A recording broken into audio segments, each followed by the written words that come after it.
Shalom, good morning.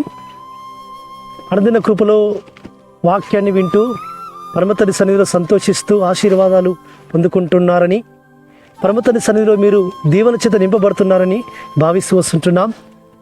ఈ దినము కూడా అనుదిన కృపలో భాగంగా లేఖన భాగము తీతుకు రాసిన పత్రిక 1వ అధ్యాయము 4వ వచనములో మన రక్షకుడైన యేషువ మెస్సయ నుండి కృపయు కనికరమును సమాధానమును నీకు కలుగునుగాక. కాబట్టి పరమతండ్రి సన్నిధానంలో నుంచి కనికరము సమాధానము ఆయన మనకు అనుగ్రహించే నాదుడిగా ఉన్నాడు.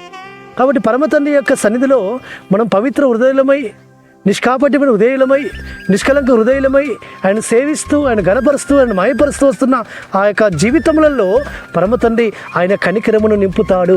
అదే మాదిరిగా మనం ఎవరైతే మీద మనం కనికరపడుతుంటామో పరమతండ్రి మనల్ని కనికరిస్తూ వస్తుంటాడు. కనికరం గల వారు ధన్యులు, వారు కనికరము పొందుకుందరు అన్నాడు.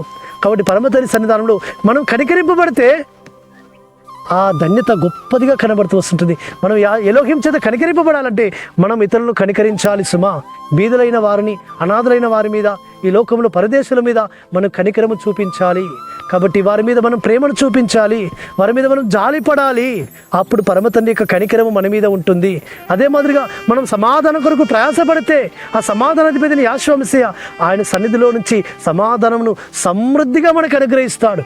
కాబట్టి నీ సరిహద్దులలో సమాధానమును కలగచేవాడు ఆయనే అంటున్నాడు. కాబట్టి ఆయన సన్నిధిలో నుంచి సమాధానమును అనుగ్రహింపబడాలి అంటే మనము సమాధానం కొరకు ప్రయాసపడాలి. శక్యమైతే సమస్త మనుషులతో సమాధానంగా ఉండునని పరమతండ్రి సెలవిస్తూ వచ్చాడు. కాబట్టి సమాధానము మన జీవితాలలో పరమతండ్రి మనకు అనుగ్రహించే నాదురిగా ఉన్నాడు సుమా. కాబట్టి మనం ఈ యొక్క దినము ద్వారా మనం ఏం నేర్చుకుంటున్నామంటే పరమతండ్రి సన్నిధానం నుంచి ఆయన కనికరము, ఆయన సమాధానము మన జీవితాల్లో సమృద్ధిగా ఆయన అనుగ్రహించి మనల్ని ఆయన బలపరచాలని ఆయన యొక్క కోరిక, ఆయన ప్రణాళిక.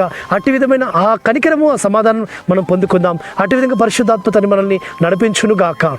ప్రార్థన చేసుకుందాం. పరలోకందర మా తండ్రి, సర్వోన్నత జీవాధిపతి యేషువ మెస్సయానికి స్తోత్రములు. మీ కనికరము, మీ సమాధానము మా జీవితంలో సమృద్ధిగా అనుగ్రహించిన ఆదురుగా మీరు ఉన్నందుకు స్తోత్రం చెల్లించుకుంటూ యేషువ మెస్సయ నామమున స్తుతించి ప్రార్థించి వేడుకుంటున్నాము తండ్రి. ఆమేన్. మన ఎలోహిముని యెహోవా కృప, యేషువ మెస్సయ యొక్క ప్రేమ, పరిశుద్ధాత్మ యొక్క అన్యోన్య సహవాసము నిరంతరం మనకు తోడుగా ఉండి మనల్ని నడిపించునుగాక. ఆమేన్.